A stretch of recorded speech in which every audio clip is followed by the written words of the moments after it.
Bueno, chicos, entonces ya vamos a empezar. Andy creo que ya está grabando, ¿sí?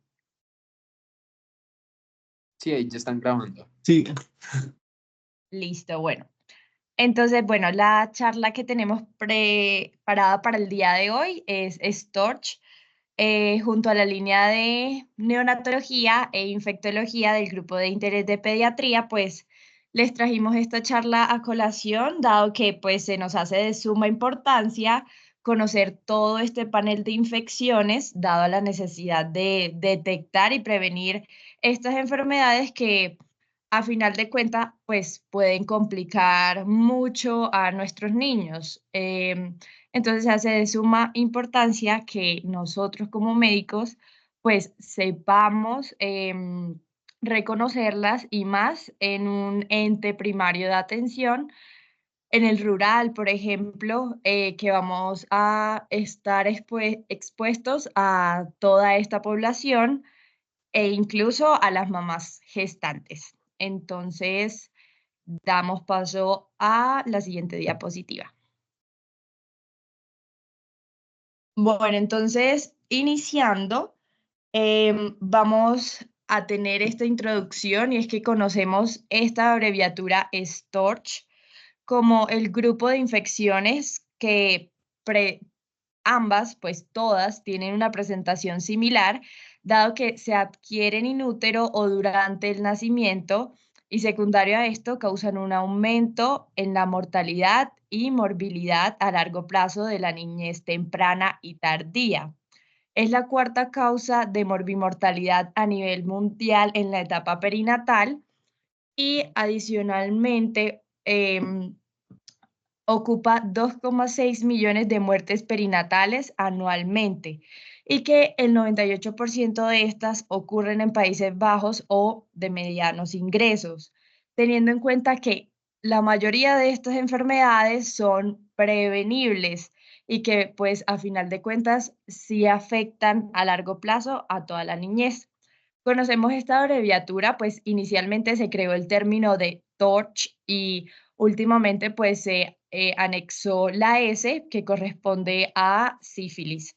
La T de toxoplasmosis o de otros, entre esas parvovirus B19 e incluso pues el día de hoy quisimos anexar VIH, aunque a veces lo consideran un tema aparte y otras veces lo incluyen en el STORCH.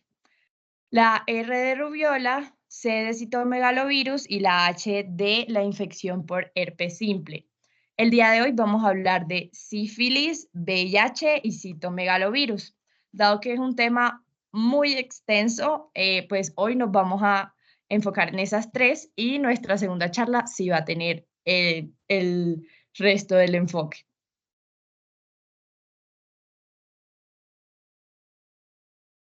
Bueno, entonces vamos a empezar por sífilis.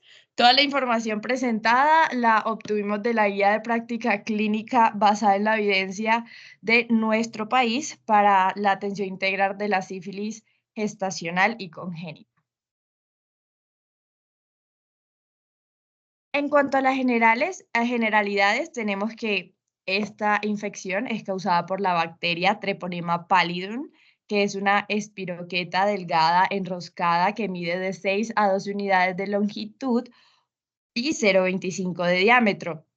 Es móvil y se reproduce por fisión binaria, no se colorea, por eso su nombre pallidum y por eso la necesidad de que se realice su estudio en un campo específico que es conocido como campo oscuro, que esto es una microscopía en donde vamos a tener anticuerpos específicos antitreponema marcados con colorantes fluorescentes que van a hacer pues que se vea tal y como está en la foto. Adicionalmente, estas espiroquetas son incapaces de desarrollarse en cultivos acelulares y el único reservorio de ellas somos nosotros los seres humanos. Em, Adicionalmente, su periodo de incubación es de aproximadamente de 10 a 90 días, en promedio 3 semanas, y ya más adelante vamos a ver cómo trasciende la importancia de este periodo de incubación.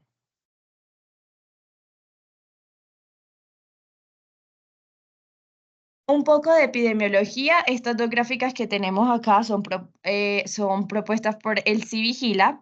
La primera, la de arriba, es un cuadro comparatorio entre los años 2017 y 2023, en donde se establece que en el último año existieron 2,4 casos por cada 1.000 nacidos vivos, más mortinatos, superando la meta nacional, que como pueden ver radica en 0,5 casos anuales, que de hecho no hemos podido alcanzar en ningún año esta meta, que los territorios con mayor incidencia son Casanare, Arauca y norte de Santander, y además que el 42,8% de los casos de sífilis estacional ingresaron a control prenatal en el primer trimestre, pero solamente el 57,3% recibió un tratamiento en este mismo periodo.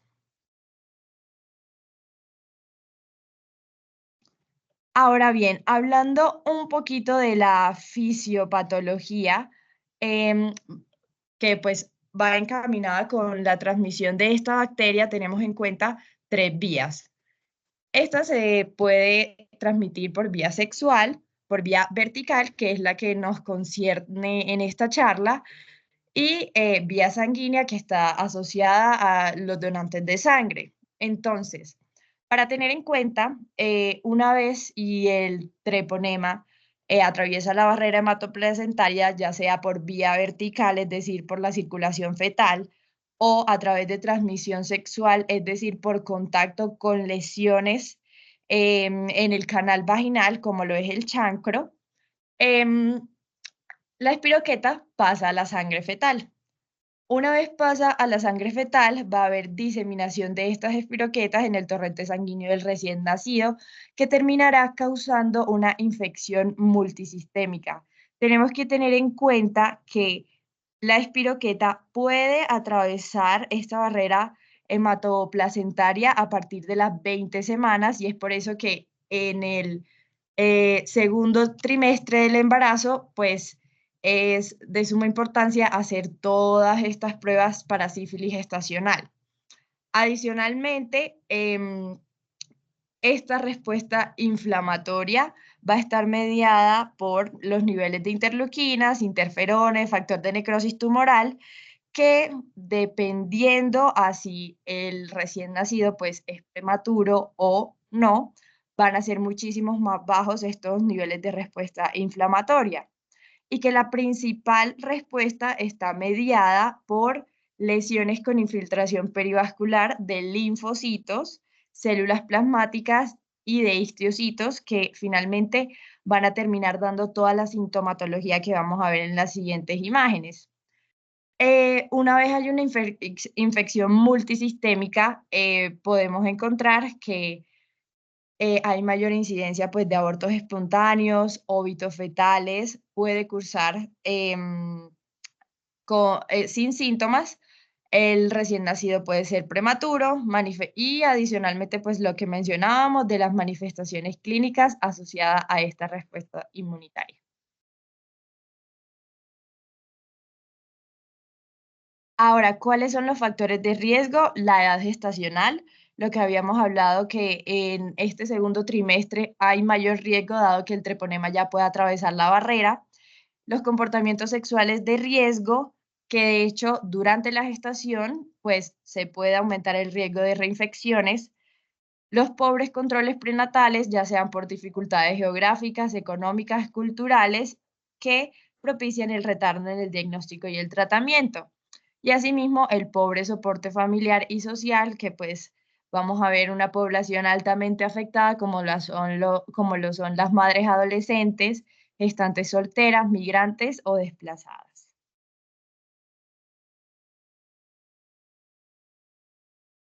Bueno, en cuanto a la presentación, vamos a tener dos tipos: sífilis adquirida y sífilis congénita. Lo que nos concierne en esta charla va a ser la sífilis congénita, pero para hablarles un poco de la adquirida, que es la que pues conocemos del adulto, pues la dividimos en temprana y tardía. Temprana hasta un año después de adquirida, y que en las pacientes gestantes puede haber un 75-95% de riesgo de transmisión vertical, y que en la tardía hay un riesgo de 10 a 35% de transmisión vertical. En la sífilis congénita, pues la vamos a dividir en temprana y tardía, pero con fases diferentes a la adquirida. En esta vemos que la temprana va hasta los 2 años de edad y la tardía se presenta después de los 2 años de edad. Ahora, la sífilis congénita temprana, en el 70% se presenta en la primera semana de vida. ¿Cuáles son los síntomas? Pueden ser de todo. O sea, como bien sabemos, la sífilis es como nuestra gran simuladora, incluso en pacientes con sífilis congénita hay algunos signos que son inespecíficos, como lo son rinorrea mucosanguinolenta, hepatoesplenomegalia, ictericia, que pueden estar asociados incluso a otras patologías del Storch. Pénfigo maculopapular, rash maculopapular o rash sifilítico, que este sí es característico de esta, coriorretinitis en sal y pimienta, alopecia infantil, neumonía alba, que es el típico cuadro asociado a infiltrados nodulares difusos, y la neumonía alba, de hecho, es un término exclusivo para neumonía sifilítica, periostitis, osteocondritis en rodilla, tobillo, muñeca y codo, petequias asociada a la trombocitopenia, paroniquia, perionixis sifilítica, que es la inflamación subungual, y pseudoparálisis de Parrot asociada a la separación de las epífisis óseas. En la sífilis congénita tardía se puede presentar la triada de Hutchinson, que la conocemos o pues está compuesta por los dientes de Hutchinson, la queratitis intersticial y la sordera por afectación del octavo par. Adicionalmente, podemos encontrar hundimiento del puente nasal por destrucción del tabique, tibia en sable, signo de Hygoumenakis, que es el ensanchamiento de la unión esternoclavicular, hidrocefalia, convulsiones asociado pues a una epilepsia secundaria y grietas en comisura labial. Como bien lo vimos antes, pues esta respuesta inflamatoria de predominancia histiocítica puede afectar todos los órganos, incluso páncreas con infiltrado perivascular de tipo inflamatorio, sistema nervioso central con una infiltración meningia y engrosamiento de esas meninges por endarteritis. En las imágenes podemos observar en la de abajo el rash sifilítico del recién nacido y en la imagen de arriba pues podemos observar un pénfigo palmoplantar en fase descamativa. Y bueno, estos son más imágenes. De hecho, esto es un artículo de un reporte de caso de un recién nacido que pues tiene mucha sintomatología, entre esos hepatoesplenomegalia, el pénfigo palmoplantar, hizo una neumonía alba y adicionalmente pues tenía características de periostitis en las radiografías de huesos largos. Listo. Ahora, en cuanto a la alteración de paraclínicos, antes de entrar a hablar sobre el diagnóstico de esta patología, pues tenemos en cuenta el hemograma, que dado a esta reacción extensa, vamos a encontrar anemia, una reacción leucemoide y trombocitopenia, en la cual tenemos que descartar haya sido por un trastorno hipertensivo gestacional, el perfil hepático con aminotransferasas elevadas, bilirrubina directa mayor al 20% de la total y un uroanálisis con proteinuria y cilindros presentes. En cuanto a las radiografías de huesos largos, pues encontramos periostitis que se ven como esas bandas como dobles en el periósteo, la osteocondritis y las bandas metafisiarias.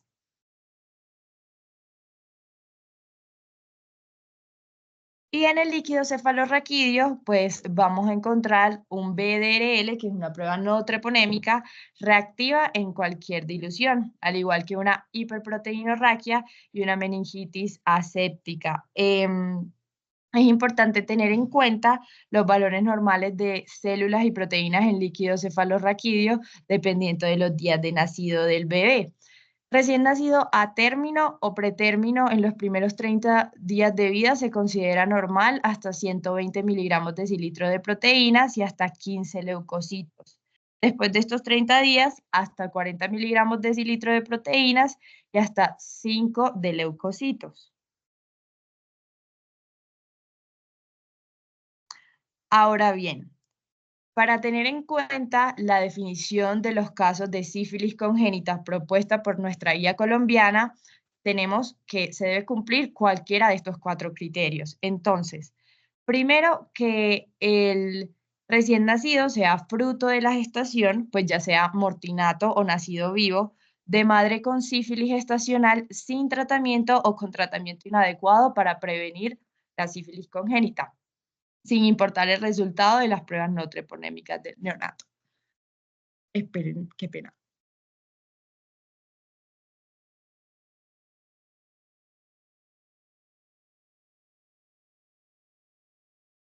Listo, ahora sí.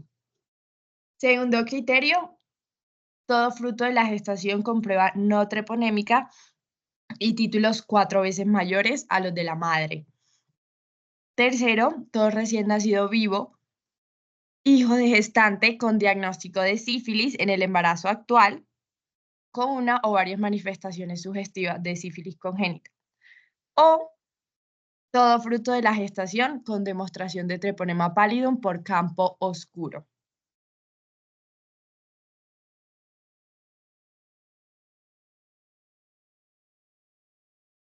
Ahora bien, en cuanto al diagnóstico, bueno, vamos a clasificarlo en pruebas treponémicas y no treponémicas. En cuanto a las treponémicas, tenemos la FTA, ABS y la TPPA. Y las no treponémicas tenemos a la BRL y al RPR. Entonces, las pruebas treponémicas son las que detectan anticuerpos que genera el organismo contra el treponema. A diferencia de las no treponémicas, que esta lo que me detecta son anticuerpos frente a lípidos de células dañadas que aparecen en la superficie de los treponemas. De hecho, pues la RPR exactamente pues identifica IgG e IgM reagínicos frente a los lípidos de estas células. Entonces, tenemos que las pruebas treponémicas van a identificar anticuerpos directos contra el treponema. Es decir, que estas siempre me van a marcar que tuve el contacto o que en algún momento tuve la infección. A diferencia que de las no treponémicas, que básicamente lo que me van a marcar es si hay o no una infección activa. Entonces, ¿cómo interpretamos estos resultados? Una treponémica negativa y una no treponémica no reactiva, pues vamos a tener ausencia de infección, que puede estar asociado a que la exposición haya sido muy reciente y no se hayan presentado el suficiente tiempo para que se creen los anticuerpos, y por eso se recomiendan pues repetir estas pruebas. Treponémica positiva y no treponémica reactiva, pues nos indica una infección activa. Treponémica positiva y no treponémica no reactiva, pues nos marca ese contacto con la infección que tuvimos, ya sea una sífilis antigua tratada no activa, que se conoce como una cicatriz inmunológica. Es decir, estas treponémicas siempre me van a salir positivas si tuve el contacto o pues o tuve la infección.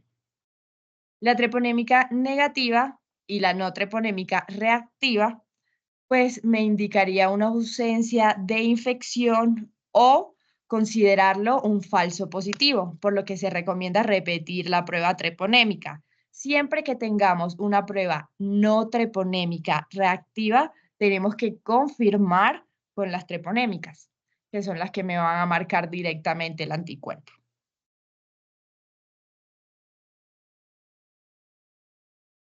Listo, ahora el tratamiento según el escenario clínico. Estas tablitas que tengo acá son las propuestas del CDC, que no varían mucho, de hecho no varían con respecto a la guía clínica que establece nuestro país. De hecho, nuestro país se basa en estas del CDC.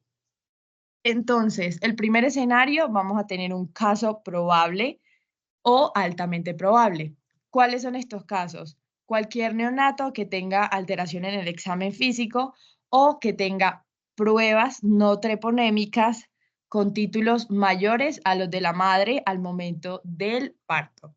Al igual que pues tenga positivo una PCR en placenta, cordón, lesiones o fluidos y pues que tenga aislamiento de la espiroqueta en un campo oscuro. ¿Qué recomendamos para tratamiento? Entonces, penicilina G cristalina, 100.000 a 150.000 unidades kilo día, administrar 50.000 unidades IV cada 12 horas en los primeros 7 días y después cada 8 horas hasta completar 10 días.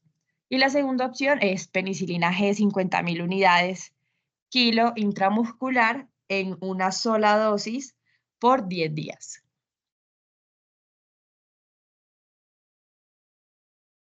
En el segundo escenario, entonces, vamos a tener un caso posible de sífilis congénita. En este escenario, pues entra cualquier neonato que tenga un examen físico normal y que tenga títulos menores de 4 veces a los títulos de la madre en el momento del parto. Y adicionalmente que tenga una de las siguientes: que la madre no haya sido tratada, que no haya sido tratada adecuadamente, que no haya sido tratada con el esquema recomendado, sino con eritromicina o cualquier otro régimen diferente, y que la madre haya recibido tratamiento en menos de 30 días antes del parto.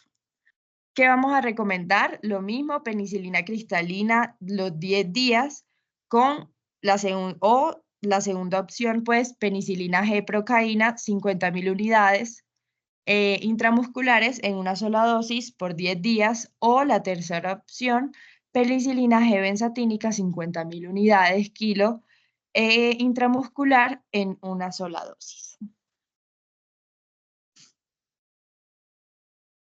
Escenario 3, una sífilis congénita menos probable. Entonces, tenemos neonatos que tengan su examen físico normal, adicionalmente que tengan esas pruebas no treponémicas por debajo de los títulos de la madre hasta 4 veces, y que la madre haya sido tratada durante el embarazo con un tratamiento o un régimen iniciado a más de 30 días antes del parto, o que la madre pues no tenga evidencia de ninguna reinfección o recaída.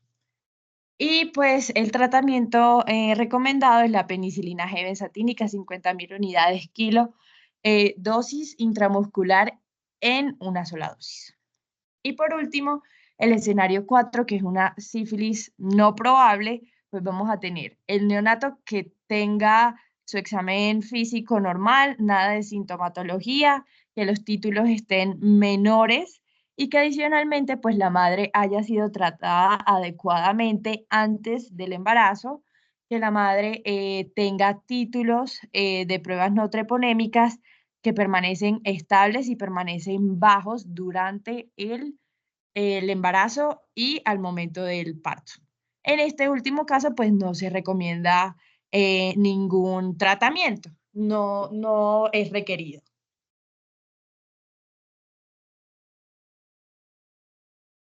En cuanto al seguimiento, entonces, como lo habíamos mencionado, las pruebas no treponémicas son las ideales para ver la actividad de esta infección. Entonces vamos a hacer estas pruebas cada 3 meses hasta el año de edad, es decir, a los 3, 6, 9 y 12 meses, para verificar el descenso de estos títulos.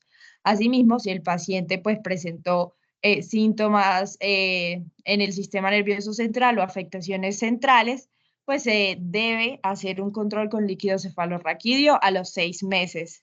y si persiste algún parámetro alterado, pues deberá recibir nuevamente el tratamiento ajustado con el peso actual.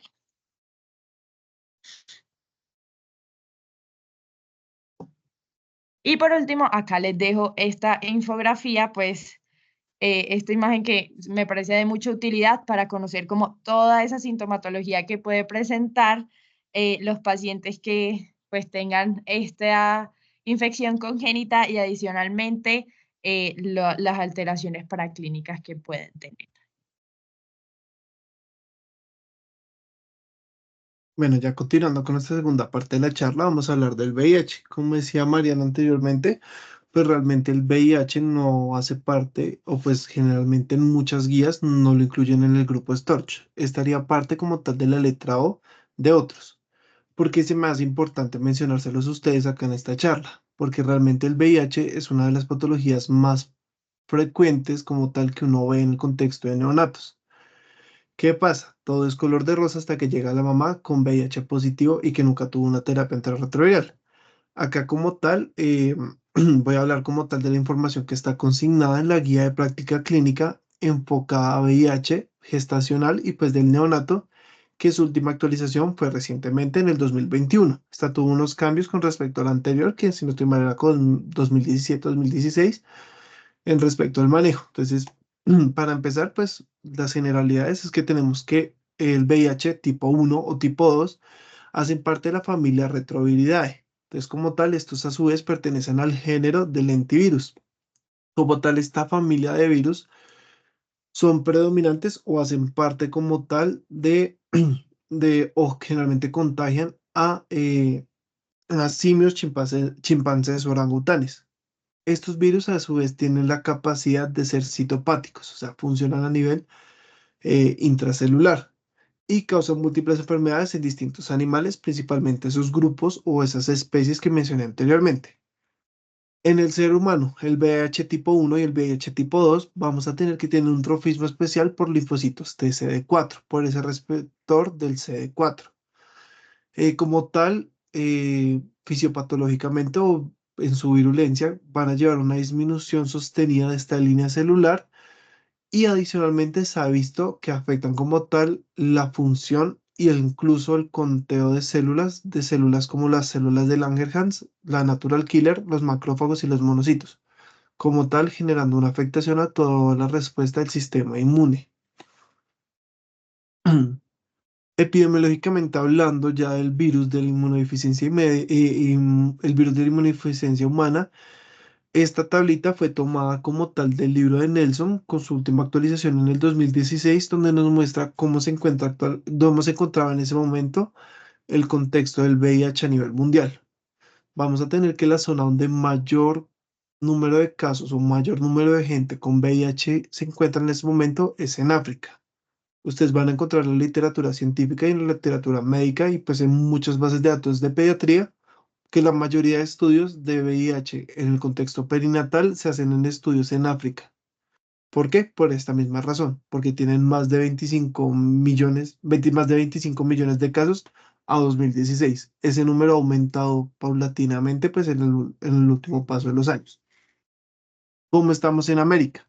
Entonces, como tal, ahí lo señalé yo en el cuadrito rojito.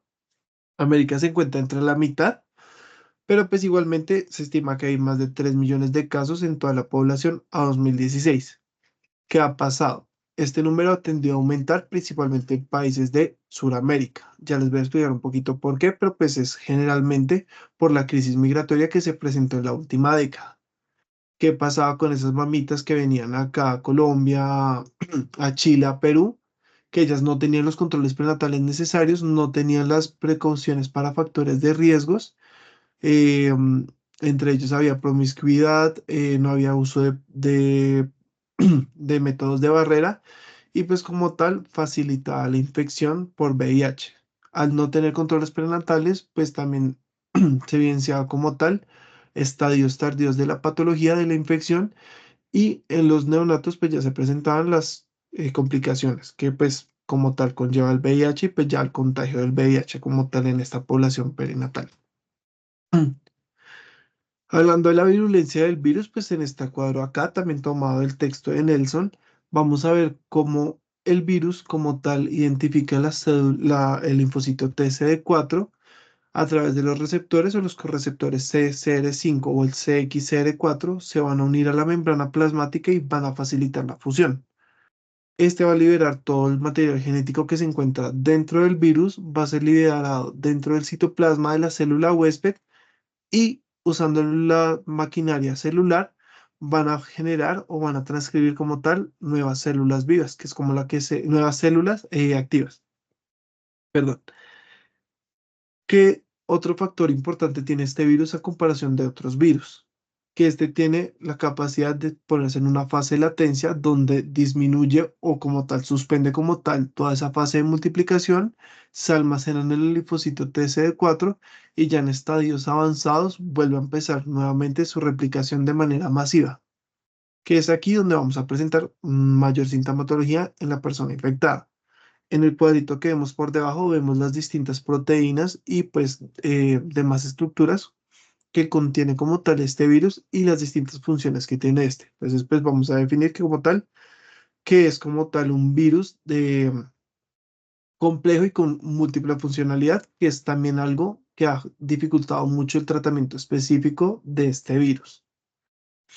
Y adicionalmente, pues este virus, a diferencia de otros, tiene una capacidad de mutación muy alta. Generalmente, pues al tener esta capacidad también dificulta bastante el manejo y es por eso que a la fecha no tenemos ningún tratamiento curativo al 100% de este virus. Hablando de la transmisión, pues vamos a entender de manera general que el VIH se puede transmitir por contacto sexual, exposición parenteral a sangre, transmisión vertical de madre a hijo.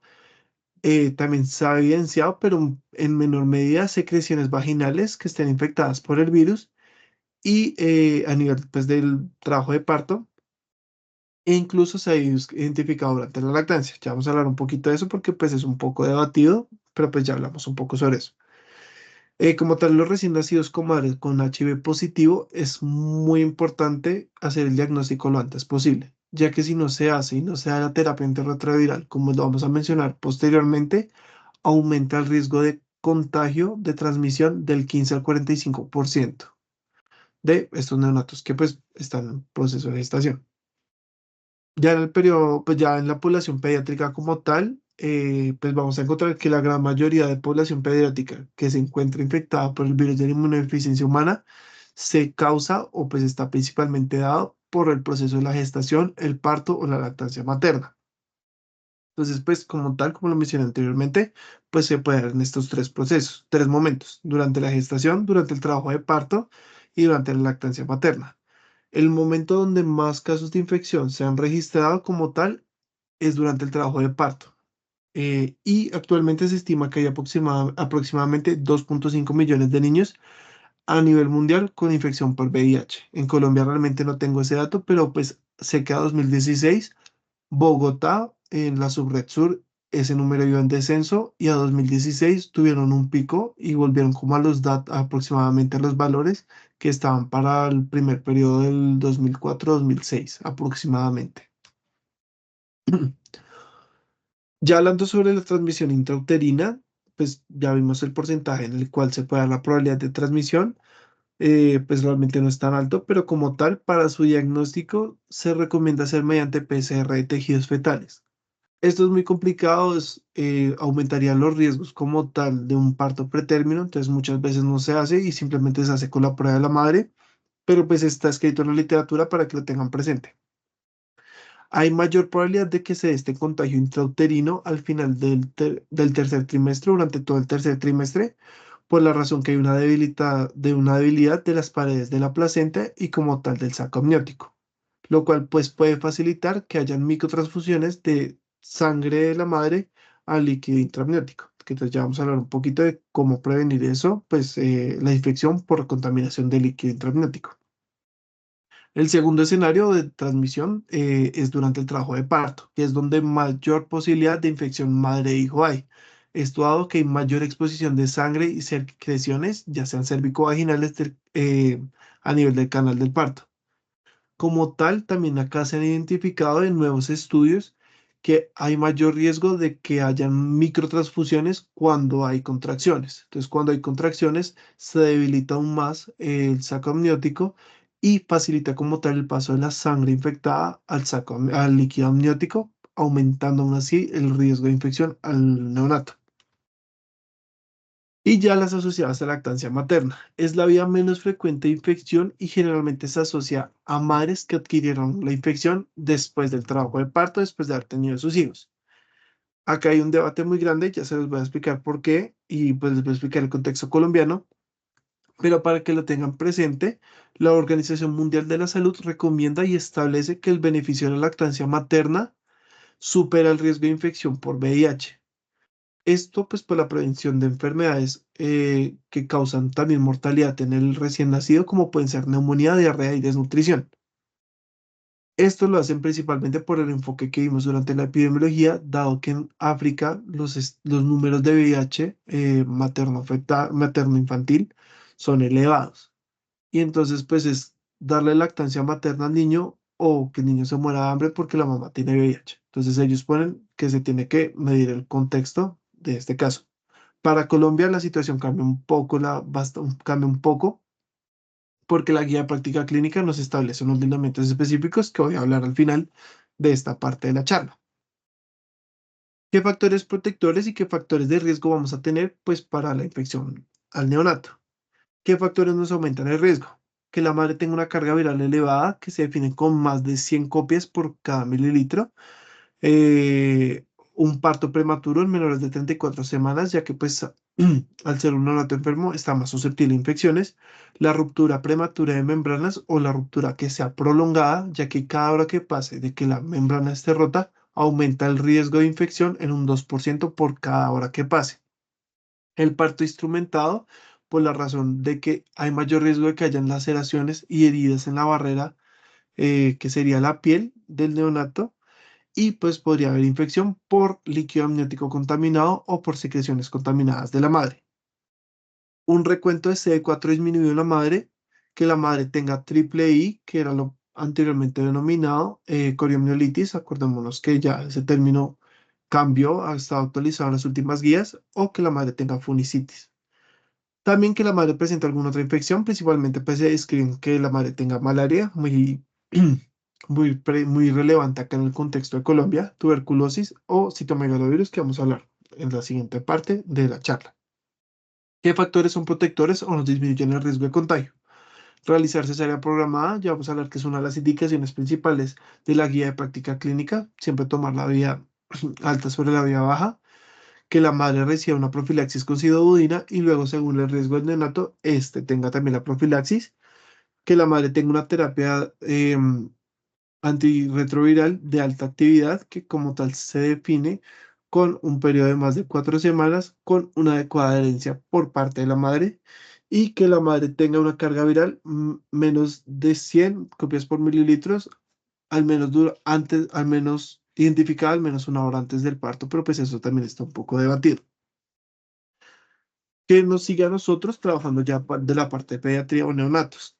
Como tal, nos va a clasificar el riesgo que ese neonato va a tener al momento, pues de ya ser recibido por el ginecólogo y pues ya ser recibido por nosotros. Vamos a tener dos. El de alto riesgo que se define y está escrito así en la guía, con el neonato de madre que no recibieron terapia antirretroviral durante la gestación, la madre que no recibió terapia antirretroviral intraparto, madres que recibieron esa terapia antirretroviral en el parto, pero la carga viral está detectable, más de 100 copias por mililitro, 2 a 4 semanas antes del parto, madres con infección retroviral aguda durante la gestación en cualquier momento, madres con estado serológico desconocido o prueba intraparto positiva, recién nacido en situaciones de restablecimiento de derechos, más que todo para el contexto de África y para la población migratoria acá en Colombia, con pruebas presuntivas para VIH positivas. Para bajo riesgo únicamente tenemos un criterio que es la madre que recibió terapia antirretroviral durante la gestación y cuya carga viral, lo que mencionaba anteriormente, no sea detectable de 2 a 4 semanas antes del parto. Si no cumple este criterio, inmediatamente se define como alto riesgo y las conductas van a cambiar con este neonato. ¿Qué nos toca hacer a nosotros o qué nos toca verificar a nosotros, ya sea como médico general, médico rural, los que quieran ser pediatras o incluso gente que quiera ser pues ya ginecólogos? Siempre tenemos que tomarle prueba rápida de VIH a la madre, ese es el tamizaje o la manera que nosotros tenemos de identificar la infección de manera temprana y esta se realiza al menos una vez cada trimestre. ¿Qué es importante? Que así la prueba anterior salga negativa, cada trimestre la madre debe tener al menos una prueba de VIH positiva. Que la madre no está segura cómo le salió la de este trimestre y votó el resultado, se le repite. Acá en Colombia, afortunadamente, las leyes de protección de la madre en estado de embarazo protegen mucho esto y pues les van a facilitar la prueba de VIH rápida y también pues la de sífilis, que se toman generalmente en el mismo momento. En caso de no conocer el estado inmunológico en el momento del parto, la madre que llega en expulsivo, la madre que llega en trabajo de parto y la madre no trajo la carpeta, no se sabe el estado inmunológico, no tiene ningún resultado paraclínico, se le repite la prueba de VIH. Si esta sale positiva, pues se pueden tomar conductas y se puede hacer la profilaxis. ¿Qué es lo importante? Que se tome al menos una hora antes del parto, porque una hora antes del parto se puede hacer la profilaxis con sidobudina. Y ya el punto rojo es continuar con con el algoritmo según resultado de esta prueba. Acá pues voy a hacer un punto que es importante, que es hablar sobre la gestante. Lo hablo porque es importante que lo conozcan, ya sea como rural, como general, como pediatra, como ginecólogo, ya que muchas veces a veces esto pasa en alto o la gente por confiada no lo toma en serio, pues a veces no miran bien las pruebas y resulta que estaba positiva y vaya sorpresa que se lleva.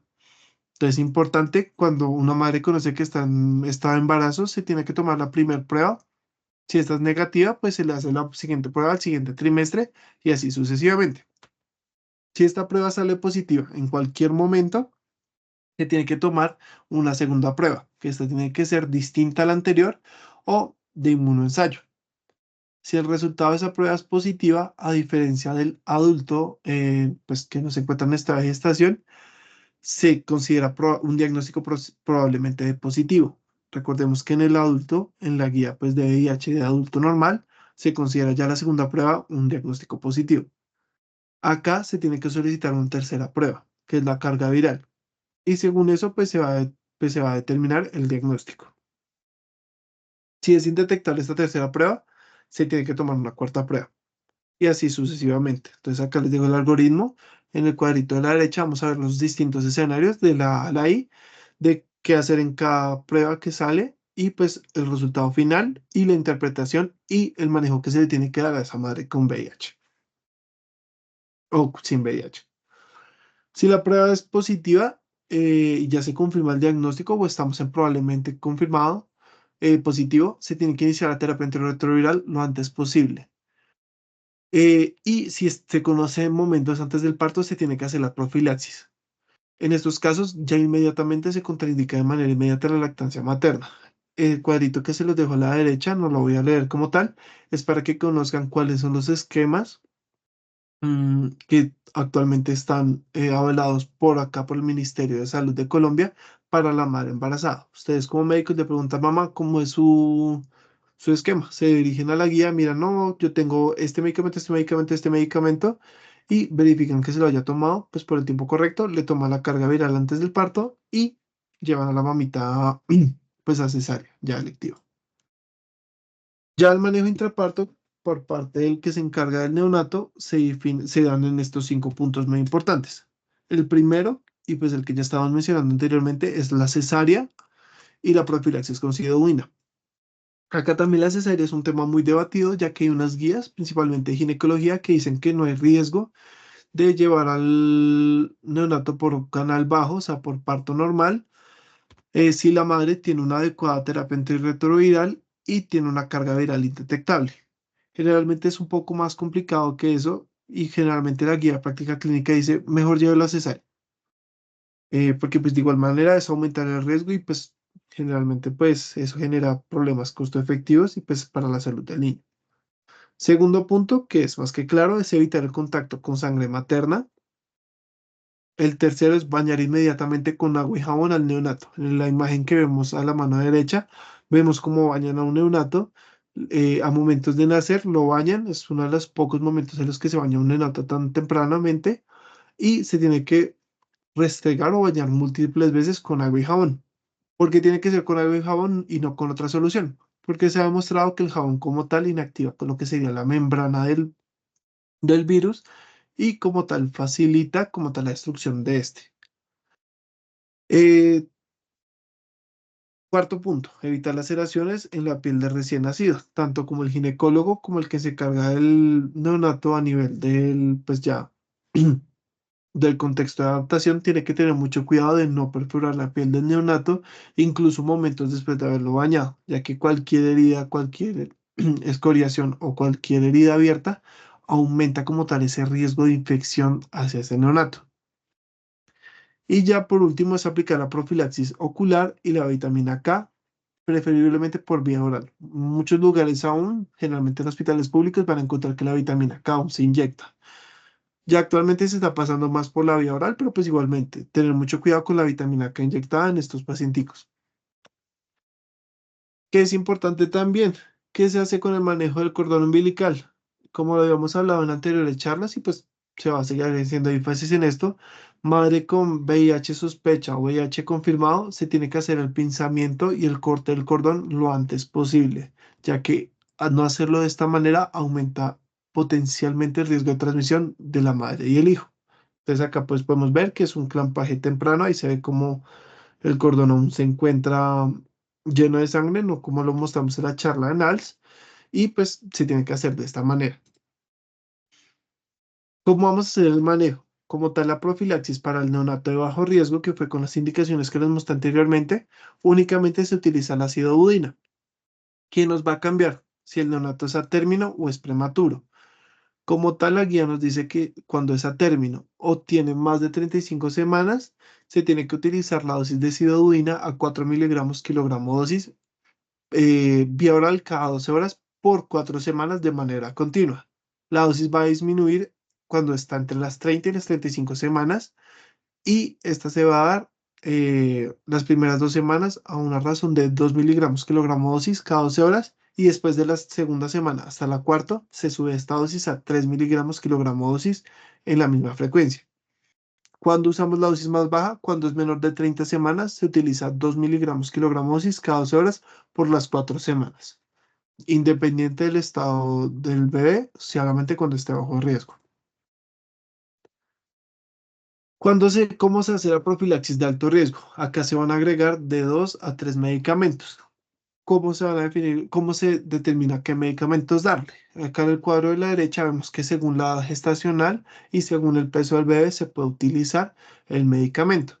Entonces, cuando es menor de 32 semanas, se tiene que utilizar únicamente sidodudina. Cuando es de 32 a 34 semanas, se agrega la lamivudina.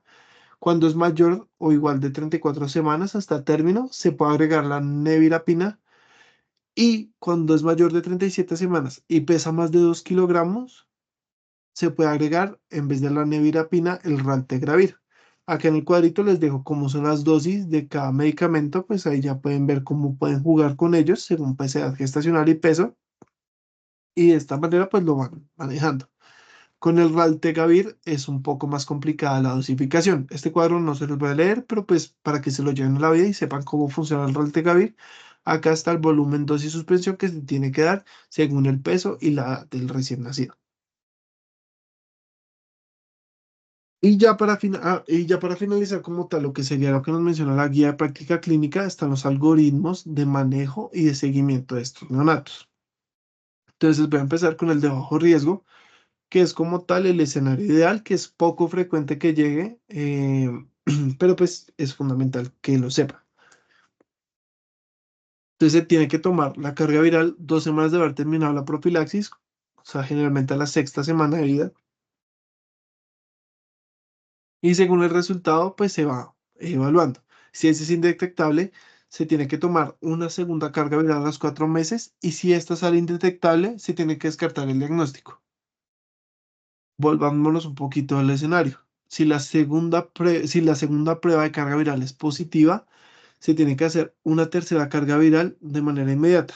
Si es detectable, se confirma el diagnóstico de VIH y se tiene que notificar a Civigila y se tiene que continuar la terapia antirretroviral.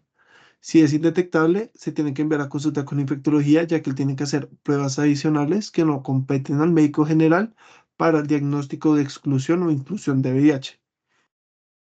Retomándonos al inicio de este algoritmo, si es detectable, se tiene que tomar a la sexta semana la segunda carga viral.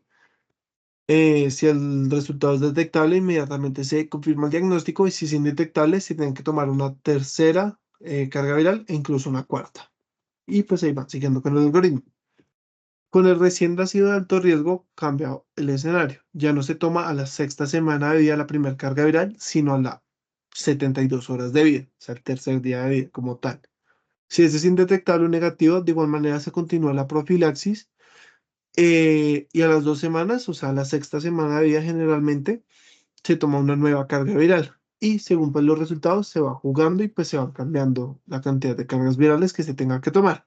Si a las 72 horas de vida es una carga viral detectable o positivo, se tiene que tomar inmediatamente otra carga viral.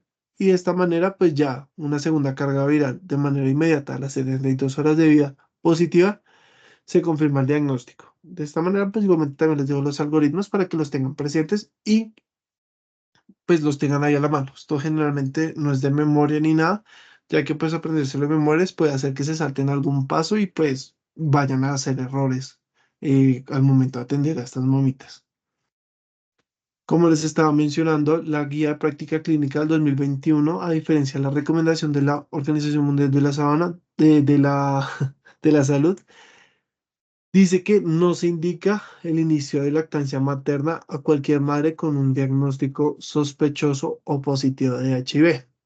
¿Qué se tiene que hacer con estas madres? Inmediatamente ingresar a un programa que pues maneja como tal el Estado y a ellas como tal se les entrega la fórmula de iniciación y pues ya las demás que vengan del neonato. Ella en ningún momento puede darle lactancia materna ya que es un riesgo que el gobierno de Colombia no toma para la población pediátrica con estas condiciones. Y ya muy importante, un mensaje o recomendación es como tal que la vacunación inmediata está totalmente contraindicada por problemas de la barrera de piel. Posteriormente se puede aplicar la de hepatitis B ya cuando pues haya un poquito más de certeza y no se puede aplicar de ninguna manera ante sospecha o confirmación de madre con VIH y posibilidad de que el neonato tenga VIH, la vacunación con BCG. ¿Por qué? Porque esa es una vacuna viva atenuada que pues generalmente si se aplica lo que generaría sería un proceso infeccioso secundario a esta vacuna, entonces aumentando el riesgo de otros procesos infecciosos. Ya esta parte ya terminamos como tal lo que sería VIH y vamos a continuar con lo que sería citomegalovirus, que sería la parte C del storch. Entonces, como tal, vamos a tener que el citomegalovirus es un virus que hace parte del subgénero de los herpes. Específicamente es el subtipo 5, herpes 5. Este como tal tiene una importancia en la literatura científica, dado su relación en el diagnóstico, clínica, tratamiento y pronóstico de la población perinatal. Pero a diferencia de otras infecciones del grupo Storch, esta cuenta con una menor reglamentación en la salud pública. Ustedes van a encontrar que hay múltiples guías de práctica clínica acá en Colombia enfocadas a múltiples infecciones del grupo Storch, pero casi no hay nada de citomegalovirus ni políticas de salud pública para su prevención, manejo e identificación. Como tal, constituye una causa conocida de morbilidad y mortalidad perinatal y como tal su transmisión se da por infección a nivel del canal de parto, lactancia materna, transfusiones sanguíneas e incluso por circulación materno-fetal. Esa es la patología o la infección del grupo Storch más prevalente o que mayor número de casos se presenta en países de alto desarrollo. Se estima que en Europa pues tiene la menor prevalencia, que es del 0,3%, y el país donde mayor prevalencia hay es en Estados Unidos de América, que es aproximadamente del 2,3%. En América se estima que hay una prevalencia muy similar a la de Estados Unidos, que es del 2,4%, pero pues donde más se sabe que hay casos es en Estados Unidos y es donde la mayoría de casos se suman a los de América. Y pues como tal vamos a encontrar dos rutas o dos infecciones para los pacientes perinatales o durante la gestación. El primero que pues se asocia como tal a a las malformaciones más graves de citomegalovirus es cuando se da en útero. y esta generalmente se asocia a la fecundación de una célula espermática infectada o con, o con virus en su interior en a nivel de la cabeza espermática. La segunda, que es pues la más frecuente y pues es la menos severa, es la infección a través de la circulación materno-fetal. ¿Por qué es la menos severa? Porque se ha demostrado que donde mayor tasa de transmisión hay es en el tercer trimestre del embarazo, donde hay menos riesgo de malformaciones que sean incompatibles con la vida. Y se da generalmente con el 77.6% de todos los casos de infección por citomegalovirus perinatal.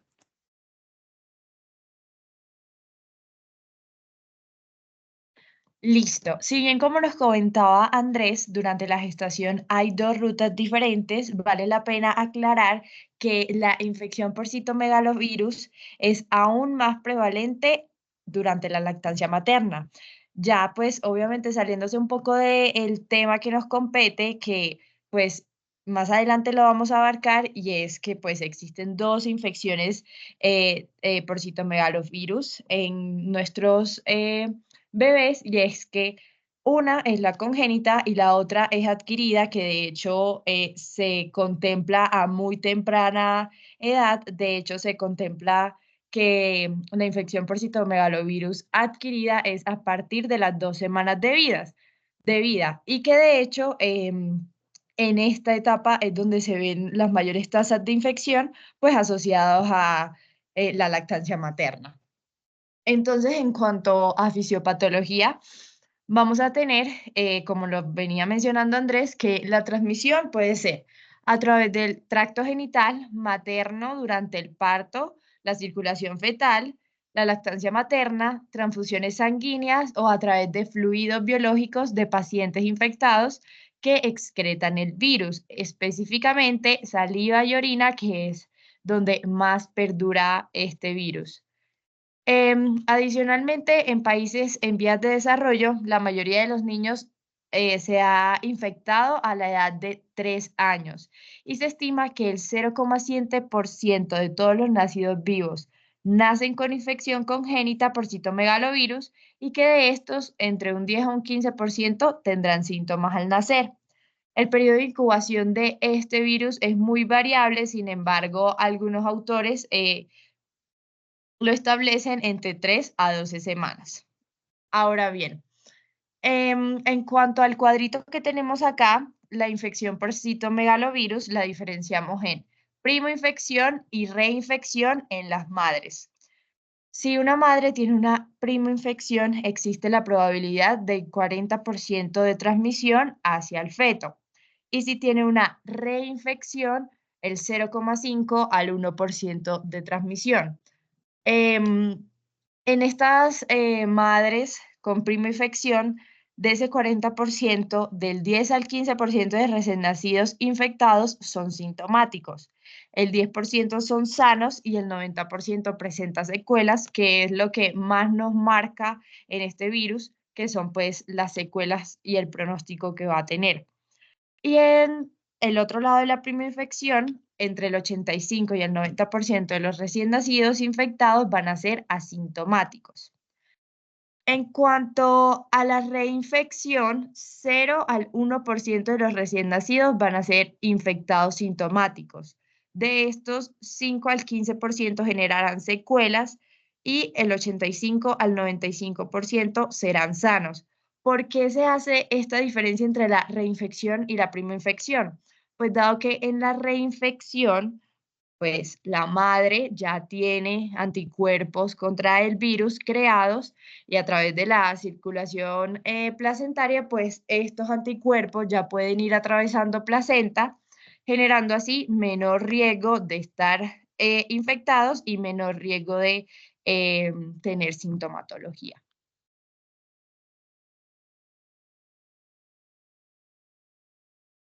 Continuando con las manifestaciones, pues ya continuando con el hilo que mencionaba Mari. Y como tal, pues como mencionó Mari, la mayoría de casos de citomegalovirus son asintomáticos. A veces pasan desapercibidos y ni siquiera se les avisa, ni siquiera las madres o pues ya cuidadores se dan cuenta de que el neonato estuvo infectado por el virus. Cuando hay manifestaciones, generalmente se asocian a manifestaciones neurológicas con algún compromiso multiorgánico. Entonces, generalmente se compromete encéfalo, cerebelo, tallo y demás estructuras del sistema nervioso central. Y vamos a definir las manifestaciones en los pacientes asintomáticos y en los sintomáticos. Entonces, generalmente los asintomáticos tienen mejor pronóstico, muchas veces no desarrollan ninguna secuela, ningún problema, ninguna complicación, pero pues en algunos casos, que es lo menos frecuente, pueden desarrollar pérdida de la capacidad auditiva, que es lo más frecuente que sea, en lo menos frecuente, la microcefalia, los defectos neuromusculares y la corioretinitis a un largo plazo.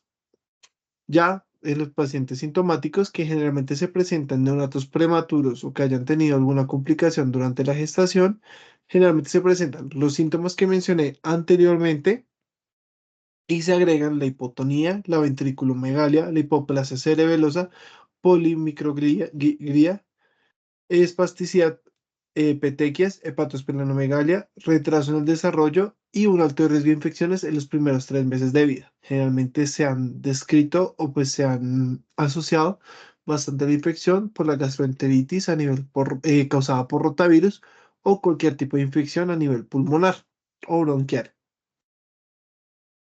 Acá, este caso se los dejo acá, pues es el síndrome de Blueberry Muffin, que es como tal una dermatosis maculopapular que es causada por la hematopoiesis extramadular. Esta como tal se presenta o se acompaña de otros síntomas o otras manifestaciones, signos y síntomas, como puede ser la hiperbilirubinemia, transaminasas elevadas y coagulopatía. La característica o pues el hallazgo principal son esas máculas que se viesen en todo el cuerpo del bebé de color violáceas, negruzcas o incluso tendiendo a ser azules.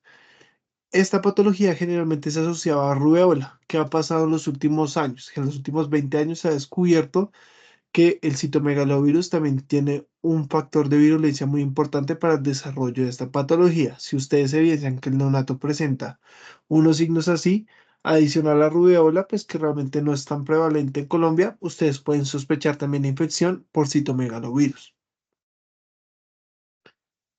También es muy importante los hallazgos imagenológicos que vamos a tener en esta patología, que pues principalmente y el primer hallazgo son las calcificaciones periventriculares, la ventriculomegalia, la atrofia cortical o la hipoplasia cerebelosa.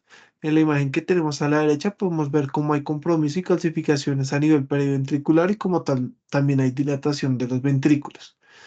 Eh, para pronóstico, un TAC normal es un predictor donde es el enlace clínico favorable para este neonato. Entre menos hallazgos o la ausencia de hallazgos hayan, mejor desarrollo, mejor desenlace clínico va a tener este neonato. Hay ahorita actualmente un debate y múltiples estudios que si se debería tomar resonancia magnética y TAC, y realmente sí hay mayor hallazgo de lesiones a nivel de la resonancia magnética, pero a nivel de pronóstico no se encontró ninguna diferencia entre si tomar TAC para pronóstico o resonancia magnética. No va a cambiar como tal el pronóstico del neonato. Generalmente pues no genera grandes diferencias. Y como tal, en resumen, vamos a tener pues estos son los hallazgos más frecuentes para que lo tengan en cuenta y pues su imagen correspondiente. La corioretinitis, que pues como tal, ahí está la imagen de la inflamación de la capa posterior del globo ocular. Las calcificaciones periventriculares, que pues está la imagen que expliqué anteriormente. La microcefalia y la sordera, pues que pues realmente es ya se estudia más adelante y se tiene que hacer el tamizaje de manera adecuada. Acá se me olvidó colocar un dato importante y es que la infección por citomegalovirus a nivel gestacional durante los primeros trimestres de vida se asocia en su totalidad a un 4% de totalidad de los casos a la presencia o hallazgo ecográfico en segundo y tercer trimestre de hidrops fetal.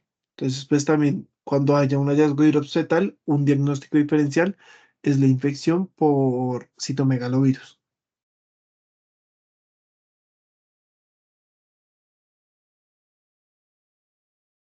Listo. Entonces, en cuanto al diagnóstico, lo que les comentaba anteriormente, tenemos que diferenciar la infección congénita versus la infección adquirida. Entonces, para la infección congénita, tenemos que tener estos criterios. Primero, que la infección materna haya sido demostrado, es decir, que la mamá se haya seroconvertido o haya presencia de IgM positiva con una IgG de baja avidez. Que la serología materna pues sea indicativa de infección durante el embarazo, hallazgos ecográficos prenatales indicativos, que pues uno de esos es el hidrops fetal, oligohidramnios, polihidramnios, derrame pleural o pericárdico, pero si bien estos hallazgos ecográficos o pues la ecografía se debe hacer, tenemos que tener en cuenta que en realidad son hallazgos poco específicos para citomegalovirus y que tenemos que tener en cuenta que todo el perfil de Storch nos puede pues dar estos hallazgos. Adicionalmente, que hay una infección fetal demostrada durante el embarazo con una PCR o cultivo positivo en líquido amniótico, aunque esto la verdad no se hace rutinariamente. Y el quinto criterio es que hay una sospecha de infección congénita sintomática, es decir, que encontremos hallazgos clínicos en el examen físico o incluso en paraclínicos.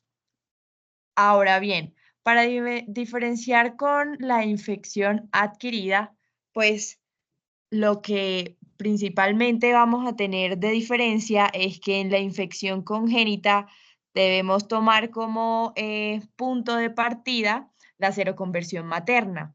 A diferencia de la infección adquirida, pues es que esta es a partir de las 12 semanas de vida y pues como este virus en realidad está esparcido realmente a nivel mundial por todos lados, es muy fácil de contraerlo. Entonces, vamos a tener que dentro de los criterios está estudios a realizar en el recién nacido con sospecha de infección adquirida son exploración física completa, es decir, un recién nacido que tenga sintomatología, exámenes de laboratorio, que son hemograma, proteína C reactiva y pruebas de función hepática.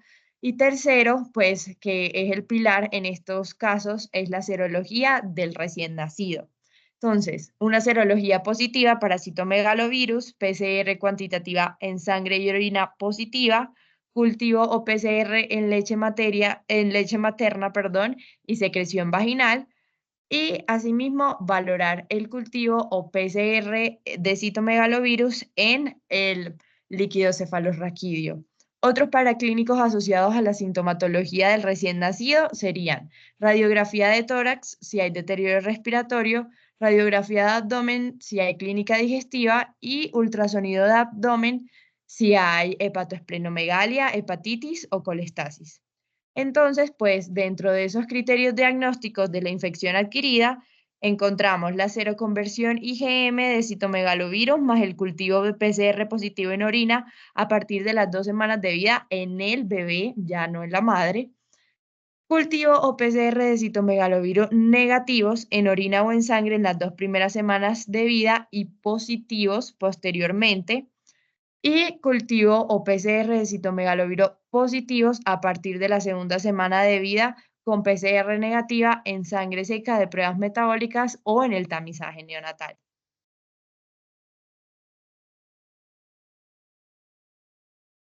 Y ya para finalizar, pues ya tenemos el manejo. Como tal, ya el manejo, distintas guías está también un poco diferido, pero pues para resumen de nosotros, el citomegalovirus únicamente se maneja cuando éste presenta síntomas.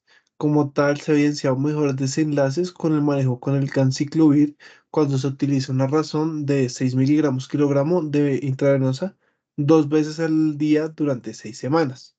Entonces acá en la imagen de la derecha podemos ver cómo se usan las indicaciones, los comentarios y pues el que se tiene que realizar un control semanal de la biometría hemática, que sería el cuadro hemático por alto riesgo de neutropenia. ¿Qué pasa cuando tenemos unas manifestaciones tardías, ya cuando el lactante ya tiene más de un mes? Acá está indicado el valganciclovir, que es como tal el profármaco del ganciclovir.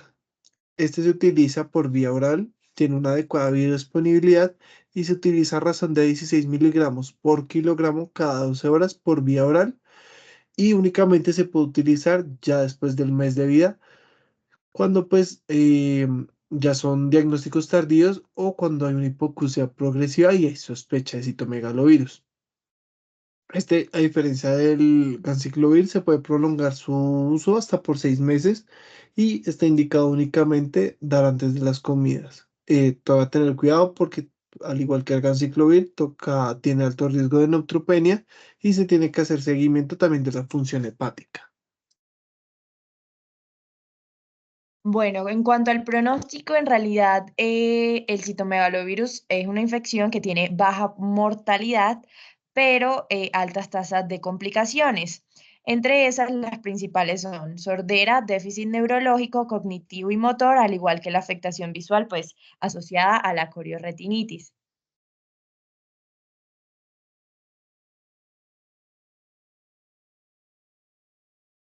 Por eso se hace de suma importancia tener un seguimiento adecuado. ¿Cómo vamos a hacer el seguimiento de estos bebés? Potenciales auditivos a los 3 y 6 meses, al igual que al año de vida. Posteriormente, anualmente hasta los 3 años, pues donde se puede sustituir por una audiometría convencional anual hasta el final de la infancia. Oftalmología, revisión anual hasta finalizar la edad escolar. Hemograma, dado a todos los riesgos, a todos estos riesgos adversos de los antivirales, y neurológico, para hacer la adecuada detección precoz de alteraciones del desarrollo psicomotor.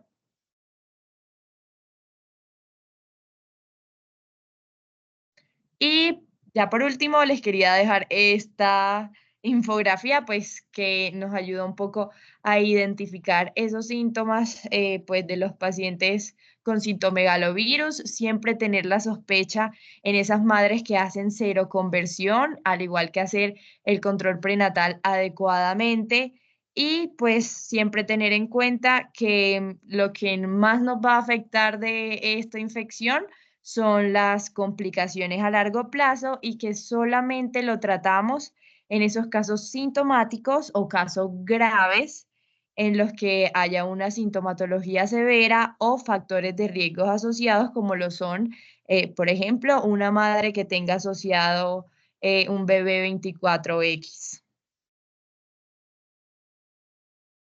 Y eso sería todo por hoy. Esta fue nuestra primera charla de Storch. La segunda charla de Storch la estaremos haciendo el 9 de mayo. Están cordialmente invitados todos. Si tienen algunas preguntas, dudas, acotaciones o algo más, Andrés y yo estamos dispuestos a escucharlos.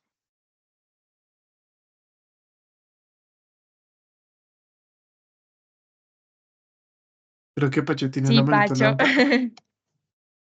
No, muchachos, en verdad, muchas gracias.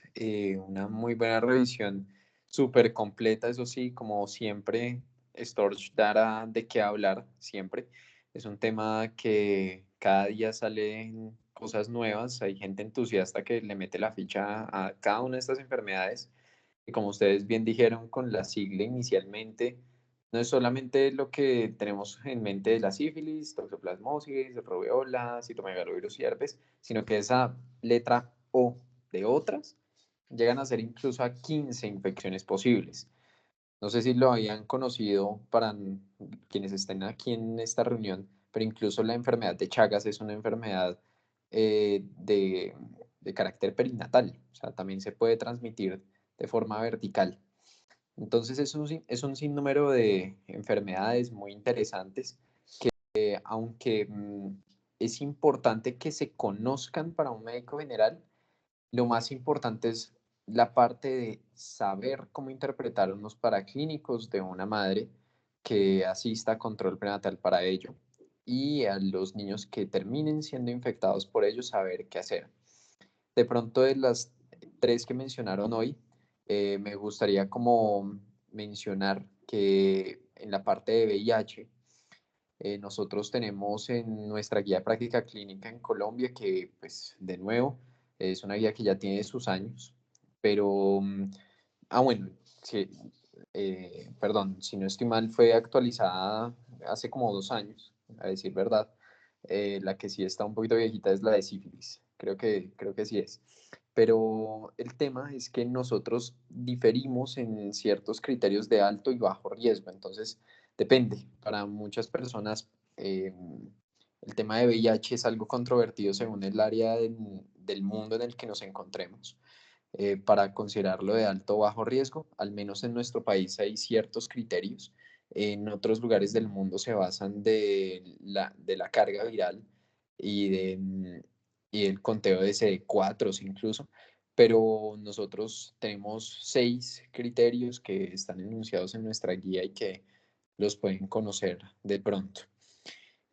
Ya como última cosa, en la parte de citomegalovirus es donde tenemos en los últimos estudios de este tema, algo que sería bueno que pudiéramos mencionar, que es la prevención de complicaciones en fetos infectados, para que las madres en las cuales se haya comprobado la infección por citomegalovirus durante el embarazo, se ha tratado de darles valaciclovir oral y se ha tratado de revisar si mejora el resultado perinatal. Si eso fuese cierto, aunque los metaanálisis aún les falta un poquito de información en la actualidad, podría ser el primer paso para considerar que el citomegalovirus entre entre las enfermedades que sean rutinariamente evaluadas en un control prenatal, a diferencia de lo que tenemos hoy, que no es un tamizaje universal. Pero si contáramos con un medicamento como el que se está tratando de ensayar hoy en día, que es el valaciclovir, se podría llegar a tener eso en consideración para nuestras nuevas prácticas en un futuro y esperemos que así sea para tratar de evitar complicaciones como las que ustedes bien mencionaron durante la charla. Entonces, nada, yo creo que agradecerles, en verdad, porque es duro meterse en este tema, leer de toda esta información, porque es abundante lo que uno encuentra. Entonces, nada, muchachos, en verdad, muchísimas gracias.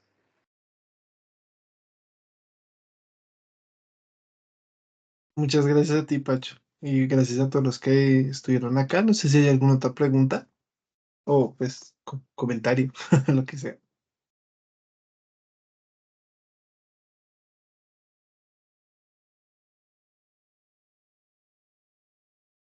Creo que ya no hay más.